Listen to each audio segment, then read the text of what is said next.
Doctor साहब, MCD चुनाव का बिगुल बज चुका है, तो क्या मुद्दे रहेंगे आपके आगे?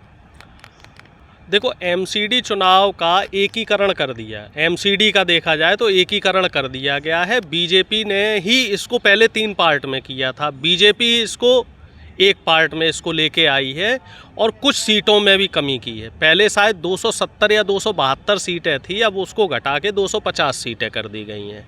और इसको करने के पीछे बीजेपी की क्या रणनीति है वो अब स्पष्ट है, क्योंकि पिछले 15 साल से बीजेपी एमसीडी में जो पूरी तरीके से काबिज है। आप अगर बात करें सफाई की, तो सफाई की जो स्थिति है दिल्ली में वो किसी से नहीं छुपी है। दिल्ली बद से बदतर स्थिति में सफाई के मामले में। कूड़े के ढेर की हम बात करें, गाजीपुर बॉर्डर पे आप सब लोग रहे थे जब किसान आंदोलन चला। कूड़े के ढेर ने बहुत लोगों को वहाँ परेशान किया, और वो कूड़े के ढेर जो तमाम जगह हैं, 3 जगह हैं, वो बढ़ ही रहे हैं। जो इनका एक टेक्नोलॉजी जो ये लेके आए थे, कह रहे थे कि साहब कूड़ा ख़त्म हो जाएगा, तो वो टेक्नोलॉजी इनकी पूरी फेल साबित हुई। अब अगर हम पार्कों के रखरखाव की बात करें, तो पार्कों में भी आप देख रहे होंगे कि आवारा पशु घूमते हैं। वहाँ का जो रखरखाव और मेंटेनेंस का है वो भी इनका पूरा खोखला साबित हुआ। और अगर हम बात करें कि कोई भी निर्माण कार्य हो रहा है, तो निर्माण कार्य में जो इनकी पार्षद हैं पूनम पांडे, उनका नाम ही लेंटर पांडे रख दिया गया कि आप लेंटर डलवाएंगे तो उसके एवज में आपको पैसे देने पड़ेंगे, नहीं तो आप अपने जो कॉलोनियाँ हैं, अवैध कॉलोनियाँ, जो अनऑथराइज कॉलोनियाँ हैं, उसमें आप निर्माण कार्य नहीं करवा सकते। तो कुल मिला जुला के देखा जाए तो बीजेपी का जो शासनकाल एमसीडी में रहा है, तो वो पूरी तरीके से विफल साबित हुआ है। अब दिल्ली की जनता फिर से ये कह रही है कि साहब हमें तो शीला दीक्षित वाला वही मॉडल चाहिए जिसमें दिल्ली का सही विकास हुआ था। केजरीवाल साहब आ रहे हैं ना दिल्ली मॉडल लेके एमसीडी में। केजरीवाल साहब की अगर बात की जाए तो केजरीवाल साहब ऐसे हैं जैसे दिल्ली में जब इनकी सरकार थी तो कह रहे थे जी ये कि बीजेपी हमें काम नहीं करने दे रही, ठीक है। जो अब इस समय हम लोग जहाँ दिल्ली में खड़े हुए हैं, और प्रदूषण की स्थिति किसी से छुपी नहीं है। जो एयर पॉल्यूशन हो रहा है, एयर क्वालिटी इंडेक्स 500 के आसपास है, और इतना पॉल्यूशन जो है किसी भी स्वस्थ व्यक्ति को बीमार बना सकता है। और आप देख रहे हैं कि लगभग हर व्यक्ति को इस समय खांसी जुकाम की दिक्कत हो चुकी है। पहले केजरीवाल साहब ये कहते थे कि ये जो धुआं है, पॉल्यूशन है, ये पंजाब से आ रहा है, पंजाब में कांग्रेस की सरकार है और कांग्रेस षड्यंत्र कर रही है। अब तो पंजाब में भी इनकी सरकार है, ठीक है।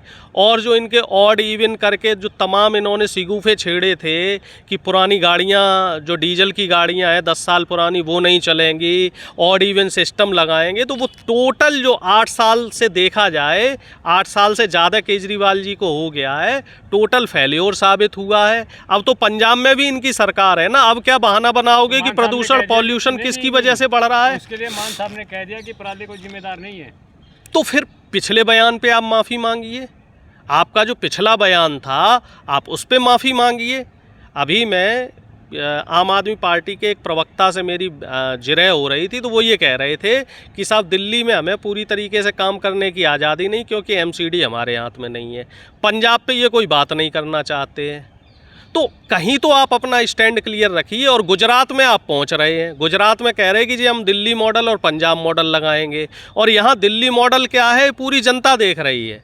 दिल्ली मॉडल में जो दिल्ली की आबकारी नीति रही है, उस आबकारी नीति में इतने घोटाले हुए हैं। शिक्षा मॉडल की बात कर लें तो शिक्षा मॉडल में भी तमाम घोटाले हुए हैं।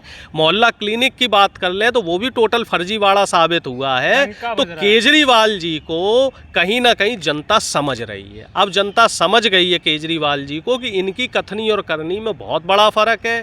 बीजेपी और केजरीवाल जी दोनों लोग एक ही रास्ते पे चल रहे हैं, एक दूसरे के ऊपर ब्लेम गेम खेलने का काम कर रहे हैं। बीजेपी और कांग्रेस दोनों मिल गई है वो आम आदमी पार्टी को हराने के लिए। आप मुझे ये बताइए कि अगर हम बात करें दिल्ली की एमसीडी की, तो बीजेपी और कांग्रेस का तो गठजोड़ कभी हो ही नहीं सकता, क्योंकि दोनों की जो विचारधारा है वो बिल्कुल विपरीत विचारधारा है। एक कट्टरपंथ को बढ़ावा देती है, एक कट्टर हिंदुत्व की बात करती है। और कांग्रेस पार्टी जो है वो ऐसी पार्टी नहीं है कि उसका उदय 10 साल पहले या 15 साल पहले हुआ। कांग्रेस पार्टी तकरीबन 140 साल पुरानी पार्टी है, और ये बेसिकली पार्टी ना हो कि एक विचारधारा है। कि जिस जिस तरीके से लोगों को ज़रूरत होती है कांग्रेस अपनी आइडियोलॉजी को बदलती है। पहले कांग्रेस की तरफ से शिकायत थी, लोगों को शिकायत थी कि कांग्रेस जो है वो जनता से संवाद नहीं कर रही है, सड़क पे नहीं है। कांग्रेस के जो नेता है वो लोगों से बात नहीं करना चाह रहे हैं। लेकिन अब आप देखिए पिछले 2 महीने से भारत जोड़ो यात्रा चल रही है। नेशनल मीडिया तो शायद उसको उतना कवरेज नहीं दे रहा होगा, लेकिन आप लोग देखते हैं कि भारत जोड़ो यात्रा में लोग जुड़ रहे हैं।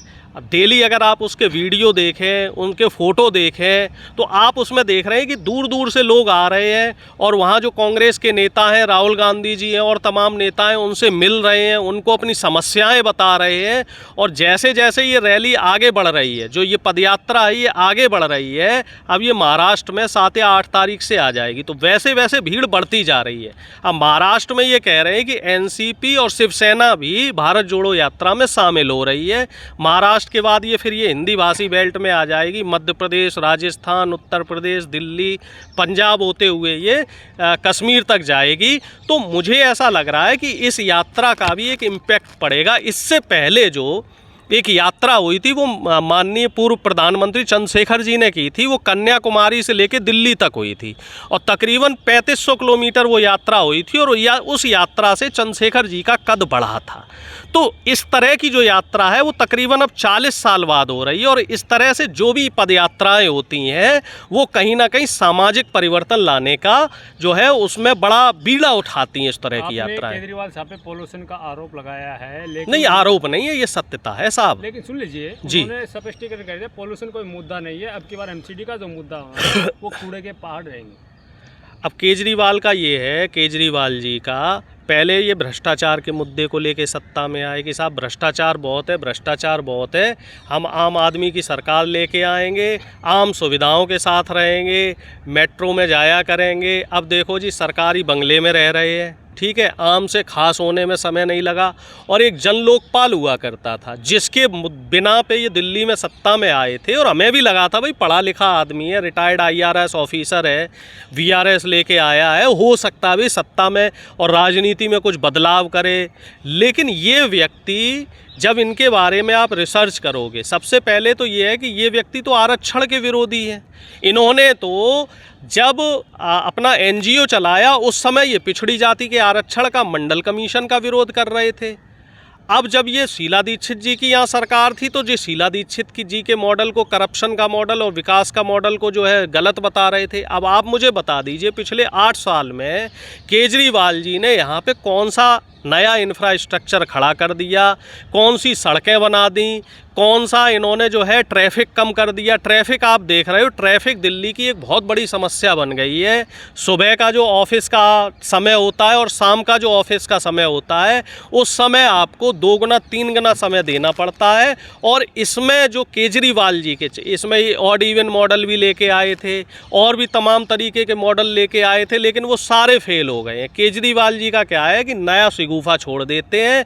इनकी स्थिति और हालत एक बच्चे की तरह है कि बच्चा पहले एक खिलौना ले लेता है साहब, एक खिलौने से खेल लिया जी, बोले नहीं ये खिलौना ठीक नहीं है जी, मुझे तो वो वाला खिलौना चाहिए, वो वाला खिलौना दिला दोगे तो मेरी आगे की सारी डिमांडें ख़त्म हो जाएंगी।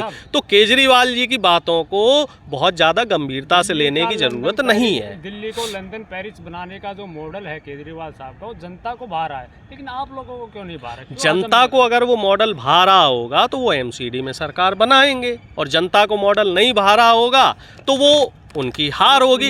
ये चीज तो ये तो जनता तय करेगी। टैगलाइन चल रहा है ना, कूड़ा हटाना, दिल्ली को चमकाना है। नहीं, कूड़ा तो हटाना, लेकिन अब प्रदूषण पे चर्चा क्यों नहीं करते? मुद्दा ही नहीं। अब शिक्षा मॉडल पे चर्चा क्यों नहीं करते? अब आबकारी नीति पे चर्चा क्यों नहीं करते? सतिंदर जैन इनके अभी जेल में है, सिसोदिया जी पे केस चल रहा है। भाई जिन मुद्दों में ये फंसे हुए उस पर चर्चा क्यों नहीं करते? राजेंद्र पाल गौतम जी को आपने हटा दिया, आप दलितों के हितैषी बन रहे थे, उस पर आप बात नहीं करना चाह रहे। बिल्किस बानो पे आप बात नहीं करना चाह रहे। गुजरात में चुनाव भी लड़ रहे हैं, लेकिन बिल्किस बानो के साथ जो नाइंसाफ़ी हो रही है उस पर बात नहीं करना चाह रहे। तो आप पहले अपनी असलियत बाहर लेके आओ। आप बात किस पे करना चाह रहे हो? महात्मा गांधी का आपने फ़ोटो हटा दिया, आप उनको नोट से भी हटाना चाह रहे हो, और गुजरात में आप चुनाव लड़ रहे हो। बापू भी गुजरात के हैं, ठीक है। सरदार वल्लभ भाई पटेल भी गुजरात के थे, लेकिन आपने उन दोनों की वहाँ गुजरात चुनाव में चर्चा नहीं की। तो गुजरात, तो जो केजरीवाल जी है वो पूरी तरीके से इस समय भ्रमित है, वो कंफ्यूज्ड हैं कि उन्हें करना क्या है। और अगर केजरीवाल जी की बात की जाए, 1 मिनट और दे दीजिए फिर मैं आपकी बात सुनूंगा। अभी उन्होंने कल ही उन्होंने गुजरात में सीएम फेस डिक्लेयर किया, ठीक है, गढ़वी कोई है तो उनको सीएम बनाया। अब उसके बाद जो दूसरा चेहरा था, उन्होंने तुरंत अपनी पद से इस्तीफा दिया, और वो कोई नहीं थे, फाउंडर मेंबर थे, वो कांग्रेस से गए हुए थे, फाउंडर मेंबर थे आम आदमी पार्टी के, राष्ट्रीय महासचिव थे। किसी भी पार्टी से गए हो, जब कोई नई पार्टी बनती है तो उसमें लोग जुड़ते हैं, और ये बात अलग है वो किसी बीजेपी से गए या कांग्रेस से गए या किस पार्टी से गए, कहीं ना कहीं उनकी अनदेखी की गई। उनको केजरीवाल साहब ने कुछ जुमले दिए होंगे कि हाँ साहब हम तुम्हें ये कर देंगे वो कर देंगे। पिछली बार अगर आपको ध्यान हो तो सिद्धू साहब को भी ये सीएम फेस लेके आ रहे थे, लेकिन फिर बाद में इन्होंने क्या किया, सिद्धू साहब के साथ चीटिंग की। तो केजरीवाल जी हमेशा हर व्यक्ति को ठगना चाहते हैं। प्रशांत भूषण जी, योगेंद्र यादव जी, इन तमाम लोगों को ये साथ लेके आए थे, पार्टी बनाई थी, अन्ना हजारे जी को साथ लेके आए थे, लेकिन जैसे जैसे ज़रूरतें ख़त्म होती गई, केजरीवाल जी ने इन सब लोगों को लूप लाइन पे डाल दिया। तो केजरीवाल जी की बातों पे आप ना तो उनको गंभीरता से लीजिए, ना उनकी बातों पे यकीन कीजिए। अभिनय कौशल में मुझे ऐसा लगता है कि जिस स्कूल से मोदी जी ने ट्रेनिंग ली है, शायद उसी स्कूल से केजरीवाल जी ने भी ट्रेनिंग ली है। दोनों लोग अभिनय कौशल में पारंगत व्यक्ति हैं, और इनका जो अभिनय कौशल है इसमें भाई साहब इनका कोई तोड़ ही नहीं है। आप कुछ भी कहें प्रोफेसर जी, लेकिन अगर बात करें जनता की, जो जनता को आम आदमी पार्टी ही हर जगह दिखाई दे रही है इस समय, जाकि वो जिसकी वो सराहना कर रही है। अगर निकल के भी आ रही है पटल पे देखे राजनीति की को, तो गुजरात और दिल्ली की अगर बात कहें तो देखिए, आम आदमी पार्टी दिल्ली में रहेगी या गुजरात में रहेगी या पंजाब में रहेगी या कहाँ रहेगी, कहाँ नहीं रहेगी, ये जनता तय करेगी। जनता ने 8 साल से इनके राग सुने, ये राग अलापते रहे साहब कि पहले हमें दिल्ली में लाओ, हम ये कर देंगे वो कर देंगे। जब दिल्ली में इनको सत्ता में ले आए तो ये कह रहे जी कि अब हमारे हाथ में ये नहीं है, अब हमारे हाथ में पुलिस नहीं है, हमारे हाथ में फौज नहीं है, हमारे हाथ में मिलिट्री नहीं है, हमें तो जी कोई पूरा राज्य दे दो, वहाँ पे हम चमत्कार कर देंगे। पंजाब में पहुँच गए, पंजाब में आप स्थितियाँ देख लो। कल ही शिवसेना के एक नेता की हत्या हुई, इससे पहले सिद्धू मूसेवाला की हत्या हुई, और भी तमाम अराजकताएं की खबरें पंजाब में आ रही हैं। वहाँ बेरोजगारी की एक बहुत बड़ी समस्या आ रही है, वहाँ ये नियुक्तियाँ नहीं कर रहे हैं, चर्चा नहीं करना चाह रहे उस पर। तो केजरीवाल जी का जो मॉड्यूल है वो जनता अब समझ रही है। केजरीवाल जी को कथनी और करनी का जो फ़र्क है वो जनता पूरी तरीके से भांप चुकी है। और केजरीवाल जी को आप देख लेना, चाहिए एमसीडी का चुनाव हो चाहे गुजरात का चुनाव हो, दोनों जगह जनता दरकिनार करेगी। अब इनको गंभीरता से नहीं लिया जाएगा। सिर्फ और सिर्फ आने वाला जो समय है वो ऐसे लोगों का रहेगा जो जनता के भरोसे पे खरा उतरेंगे।